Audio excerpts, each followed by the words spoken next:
Hello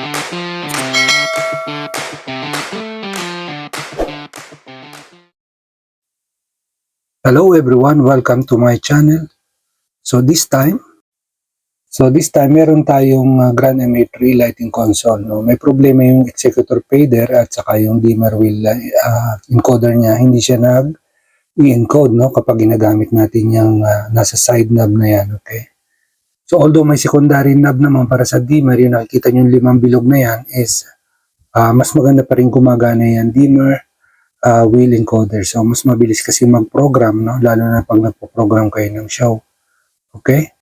So, as you can see, ginagalaw ko yung encoder dito. Nagbabago naman yung value, yung makikita niya, yung may red and yellow. Okay, yung sa may dimmer, niya, ito yung dimmer wheel niya. Encoder wheel. Gumagana siya, yan, nagbubukas, okay? Pasensya na, medyo maliwanag kasi kaya nag-duplicate. Pero mamaya, at the end of the video, makikita niyo yan. Okay, papakita ko sa inyo. Kapag ginagamit na natin itong dimmer wheel na to, hindi nag-i-encode. So, ibig sabihin, hindi nagbubukas yung ilaw, okay? So, stuck lang, nakikita niyo hindi nagbabago yung value ng ating dimmer.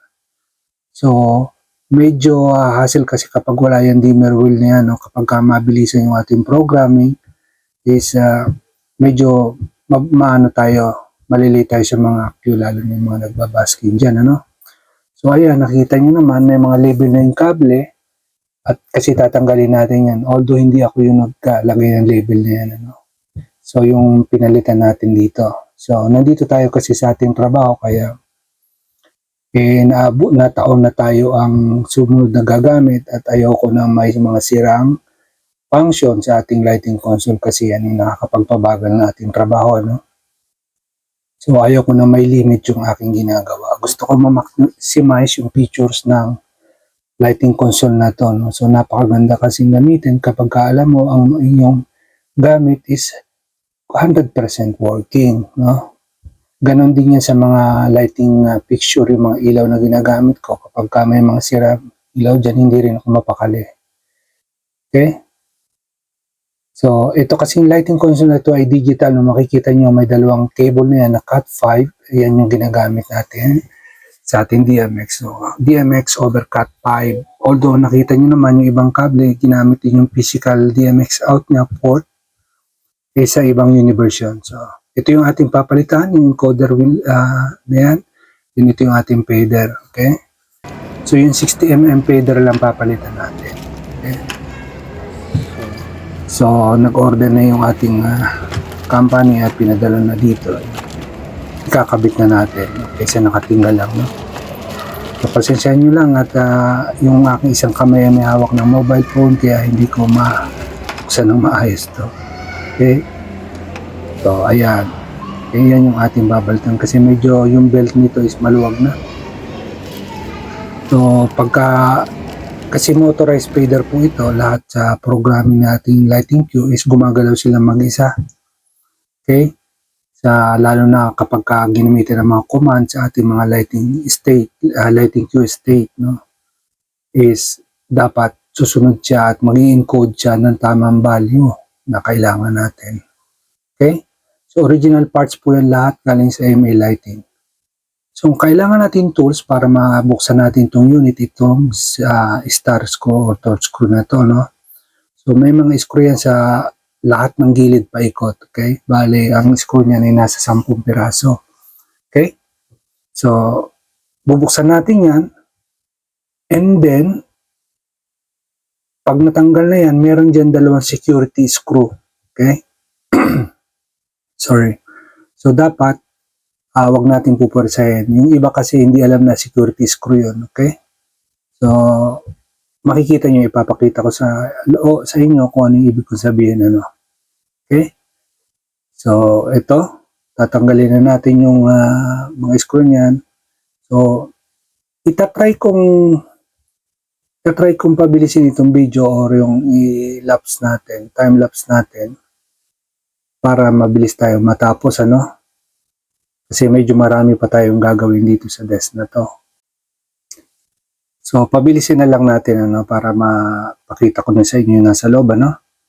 So, natanggal ko na lahat yung screw. Then, So, pag tanggal nyo yan, hindi nyo yan matatanggal agad, mabubuksan dahil may security bolt and nut yan. Kailangan alisin mo yung nut na yan. Dalawa siya, okay? Magkabila.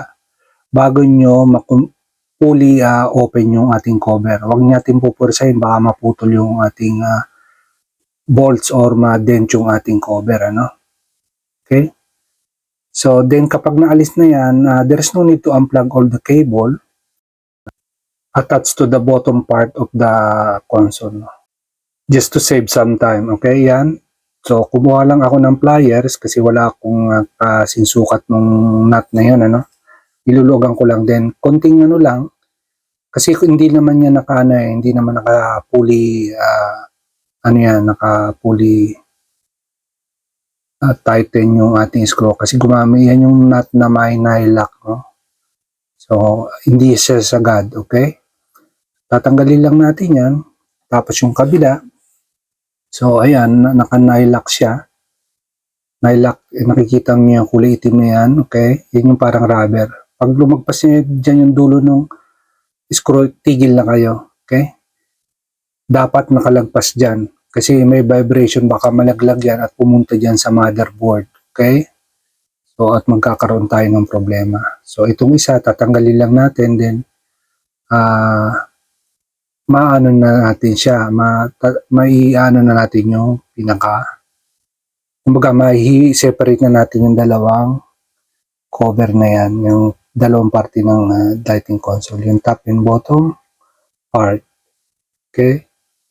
So, stay tuned lang at sa bandang huli ng video na to is meron akong ipapakita sa inyo yung mga result ng ating ginagawa, ano? At kung ano yung ating mga ginagawa dito sa ating bear me with lang at matatanggal na to, no? So, bale, binoise over ko pala tong video na to katulad ng ibang video kasi maraming music dito sa ating venue, baka makopyright tayo, ano? So, maraming ingay, may mga nagsisigawan, may mga nagtatawanan, may music pa.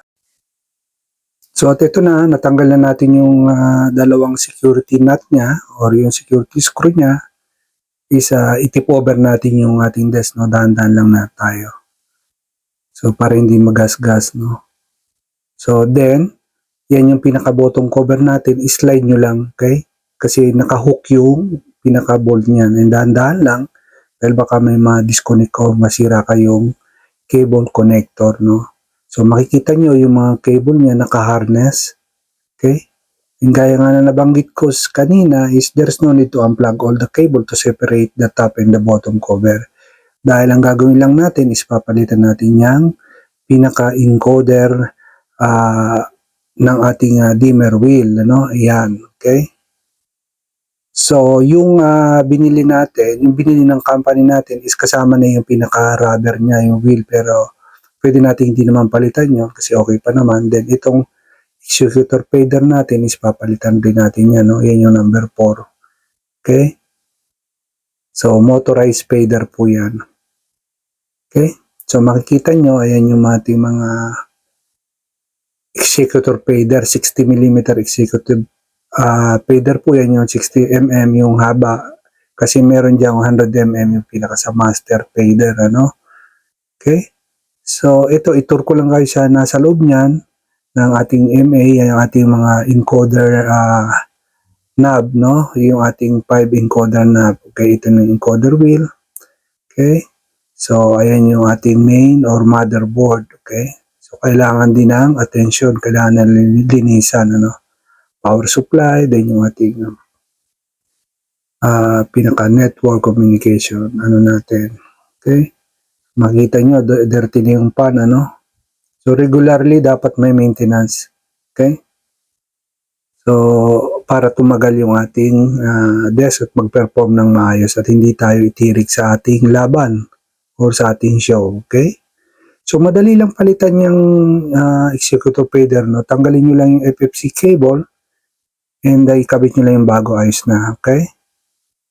So, ito, ang unahin natin tatanggalin, napapalitan yung ating pinaka-main problem. Ito yung pinakasakit ng ulo ko na gusto ko talagang mapagana. Kailangan natin ng torch screw, yung maliit lang, para tanggalin yung dalawang screw ng ating na nag-hold sa ating dimmer wheel assembly, no? Sinabi kong assembly kasi kasama yung pinaka wheel niya, yung flywheel niya at saka yung encoder. Okay? So madali lang po yan tanggalin. Sa ganitong desk pala, wala itong built-in battery. Compare to sa yung light series nito, yung pinakamalaki, yung malaki nito is may onboard battery na siya. Okay? So ayan, natanggalan natin. Nakakonect lang naman siya dun sa ano natin, sa board. Okay? So easy lang. Yeah. So ayan, papalitan natin. So bago mo pala yun mapaghiwalay, kailangan mo ng special tools na Allen size. Okay? Maliit lang. Okay? So ipapakita ko sa inyo kung ano yung ibig kong sabihin. Okay?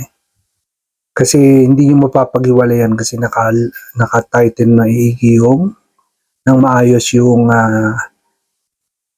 pinaka-allen na screw niya, no? Para hindi bumitaw. Okay?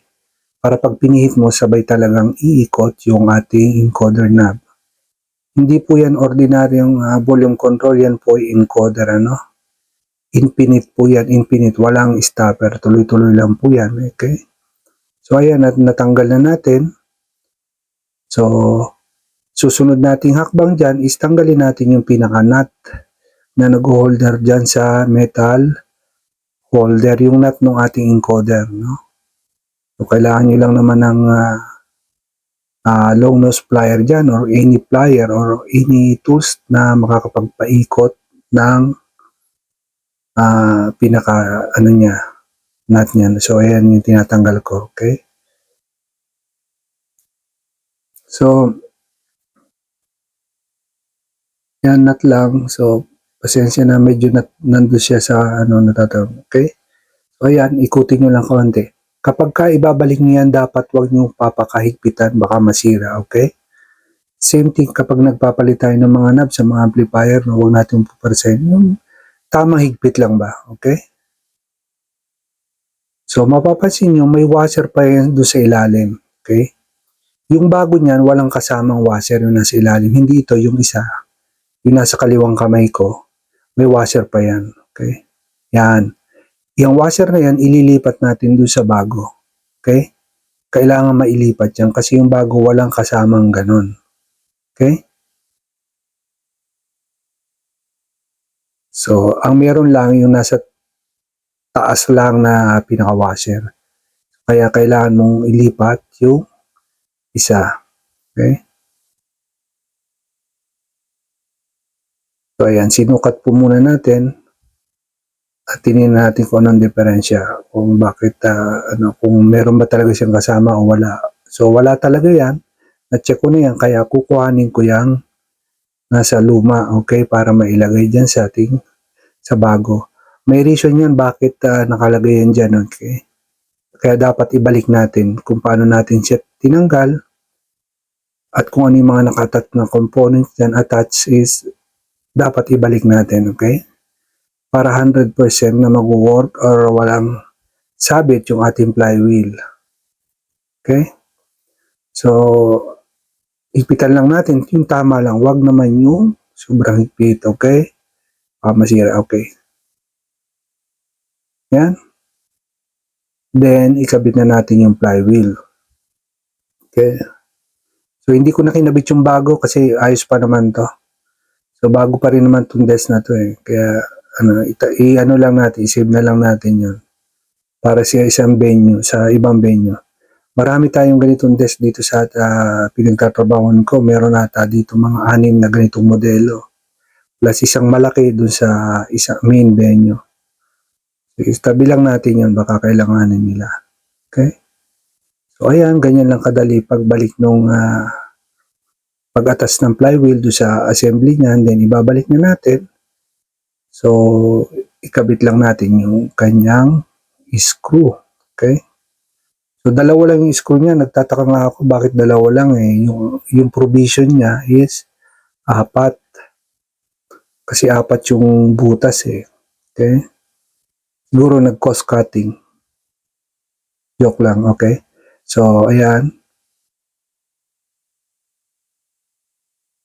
At pagkatapos nito is kukonek natin yung kukunik ko yung pinaka-cable niya, no? Make sure nakakonect ng maayos. Slot ng maayos, no? Kasi ang venue natin is prone sa vibration, so ayaw natin na ma-disconnect yan. Okay? So, yan. Grand MA3. Okay? Ito yung compact series.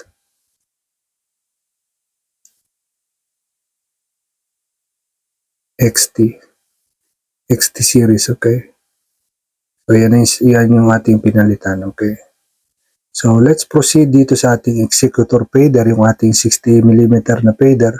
So, napakasimple lang, dalawang screw lang din yan ang tatanggalin, at bago nating alisin yan is yung FFC cable, alisin natin. Yan.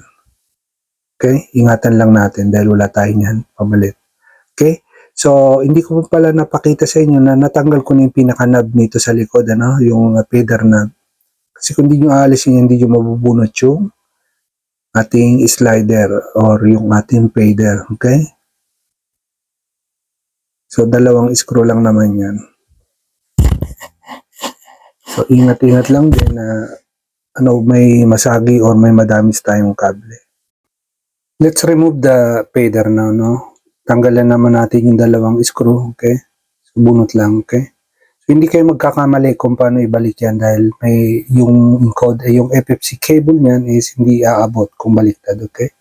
So, mapapansin yung belt niya na, law-law na, okay? So, kung makikita nyo, yan, okay?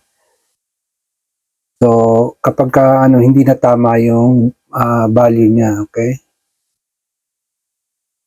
Pag tumakbo yung motor, hindi nyo na ilalagay ng maayos, okay? So, ito yung ating pamalit, yung ating bago, makikita nyo straight na straight yung kanyang belt, okay? So, ibalik na natin to. I-install na natin, okay? Para matesting na. Okay? Kaya na ng dati, ibalik natin yung screw. Then, i-connect natin yung kanyang FFC cable. Ano nga ba yung FFC? Hindi yung Pepsi, okay? Flexible flat cable po. Okay? Yung acronym na yan. So, yun yung mga ginagamit sa nung araw, madalas yung makita sa mga DVD player. Okay? Kahit sa Sony TV, yung ibang TV, meron yan. Okay? So, FFC cable. Okay. Huwag natin babaliktarin kasi yung contact side niyan at saka yung kabila niya, walang contact. Okay? So, malalaman nyo naman kung mali kasi pipilipit yung kable. So, common sense ika nga. Okay? So, now the executor fader is installed. Now, let's close it. And let's see what's gonna happen. It's gonna work or not. But, definitely, it will work. Okay? So, bago yan, linisan muna natin ang ating unit, no?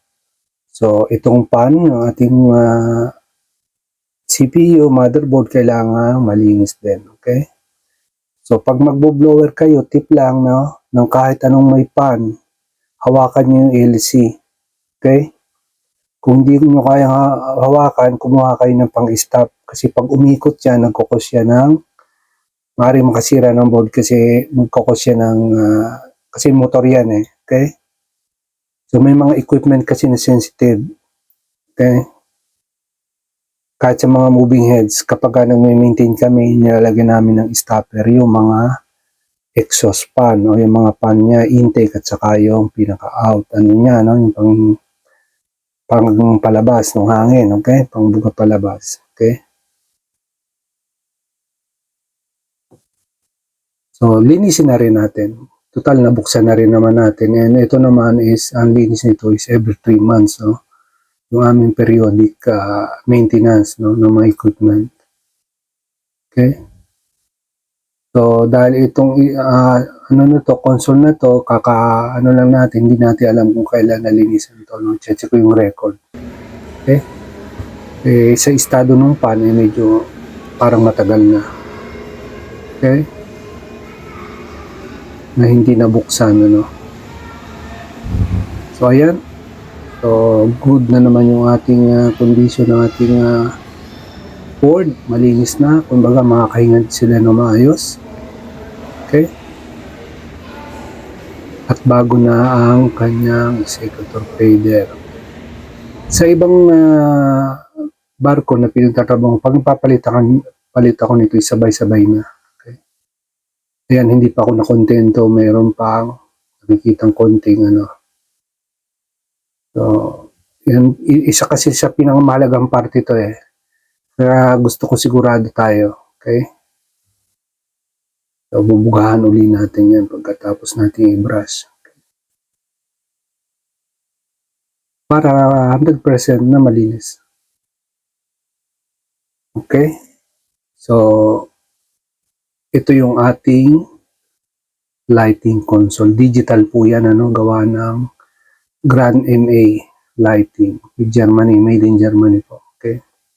So, high-end ano po yan, lighting manufacturer, lighting console manufacturer. Okay? So, may kamahalan po ito. Okay? So, isasara na natin and make sure na ibalik natin yung kanyang security screw niya, no? Ayan, okay? Balik natin doon sa sa slot niya, okay? Yan ang una natin ibabalik kapag tatakpan na natin. I-close na natin yung cover. Okay? So, dahan-dahan lang dahil baka may mga na kable. So, sa paglagay naman nito, pagbalik ng nut, so una, i-hand tight nyo muna. Then, kumuha kayo ng plier para mahigpitan nyo until mag-pass na siya dun sa pinaka-nylock. Yung pinaka-rubber no, pinaka-nut, no? Okay? So, yun yung ating, yan, kay pinaka-note, no? Ingatan po natin.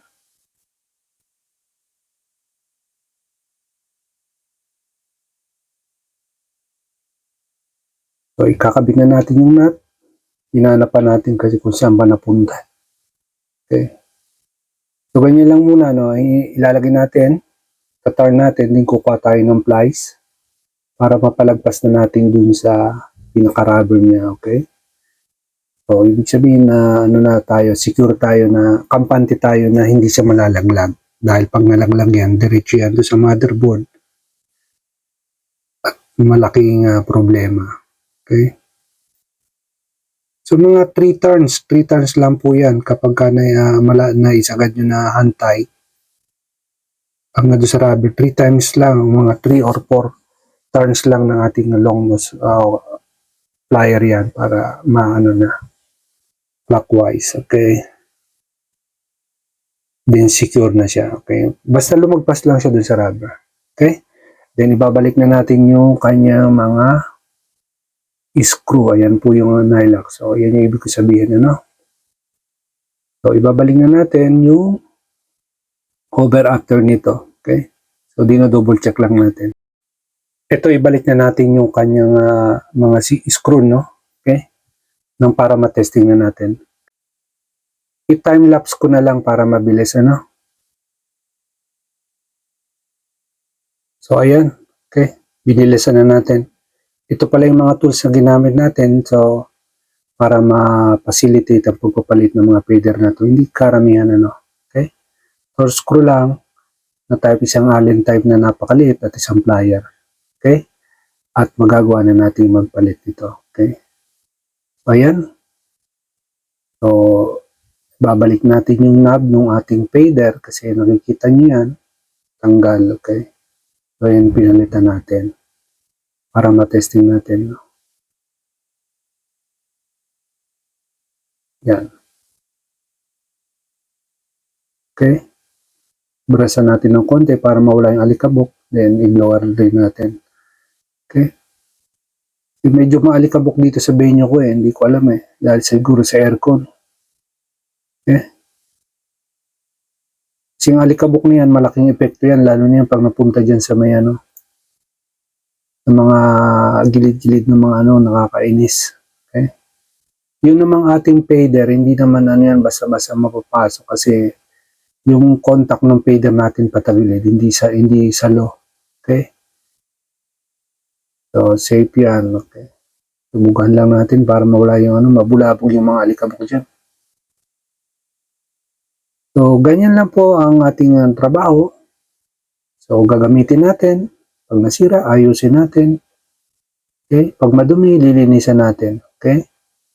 So, kapag katwiran kasi sa buhay is kapag inalagaan natin ang ating gamit or ang ating tools sa ating trabaho is mapapagaan ng ating trabaho. Okay? Hindi tayo bibigyan ng problema kapag inaalagaan din natin sila, no? So, we need to take care of them and they will take care of us or our job. Okay?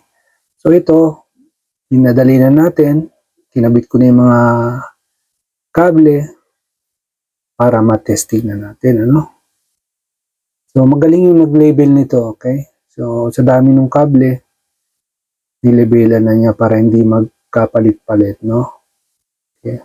Although, medyo masakit sa mata para sa akin, dahil yung ginamit na label is medyo makulay. Okay? So, meron naman tayong labeling machine yan. Ayusin natin yan, okay? So, tatanggalin natin at papalitan natin ng bago. Okay? So, dahil may mga resources naman tayo na pwedeng gamitin is itatama natin. Okay? Para pag alis natin sa venue na to, yung papalit sa atin is hindi na yan mapansin, ano? Sabihin lang natutulog lang tayo dito sa ating trabaho. Okay? Ang dami po, ang daming kable. So, medyo magulo rin kasi. Hindi maayos ang pagkakaano kasi. Ayan. Malapit na tayo sa katotohanan at makikita natin kung anong resulta nito, no? So, ibubut lang natin yung ating unit, okay? Punasan lang natin. Touchscreen po ito, no? So, the more na ginagamit mo is the more nagkakaroon mga fingerprint, no? Lalo na ating kamay is medyo minsan nagpapawis, no? Lalo na kapag na-stress tayo or medyo pressure tayo sa show. Okay. So, power on na natin. So, para ma-testing na natin yan, ano? At mapakita ko sa inyo kung ano ang naging resulta ng ating ginawa. O ito, at connected na tayo sa network. So, pili tayo ng isang picture o ilaw, no? First, subukan muna natin yung encoder wheel niya kung gumagana pa. O hindi naman natin ginalaw, I'm sure gumagana yan, okay? Ayan, may value na naka-close, 0. Okay, so gagalawin ko yung encoder wheel. So, tingnan natin yung magiging value, okay? So, ayan, naging open na, full na siya. Ayan, bumababa, tumataas na, okay?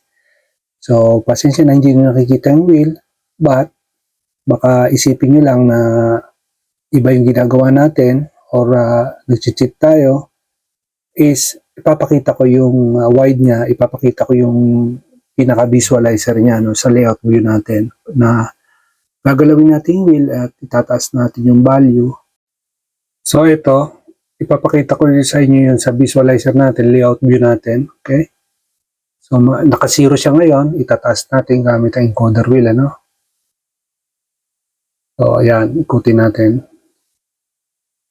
Makikita nyo yan. Yan, okay?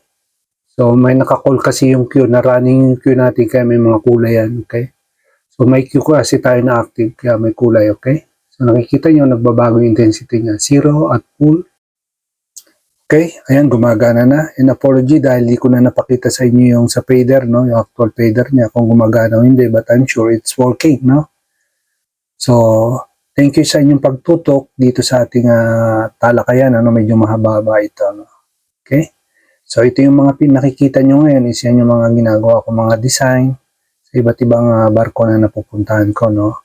So, may mga ilan-ilan na rin tayo mga sikat na performer katulad ni Ronan Keating na aking nailawan na, no? To name the few. So, marami-rami na rin sila, okay? Then, yung iba dyan, mga performer ng mga British Got Talent or yung iba, mga sikat na mga cabaret artist, no? So, ayan, at aking sinishare sa inyo ang ibang mga photos ng kanila mga show at ang ating mga guests kaya na nag-enjoy ng show na ginagawa dito sa ating pinagtatrabahuhan, ano? So, iba't iba kasing barko ang napupuntahan ko kada taon. So, minsan nakaka-4 o 5 barko tayo na napupuntahan. Palipat-lipat tayo, no? Okay? So, maraming salamat sa inyong pagtutok dito sa ating channel at salamat sa inyong suporta. So, sa inyong mga magandang comment, and thank you very much. And bye for now. Thank you for watching.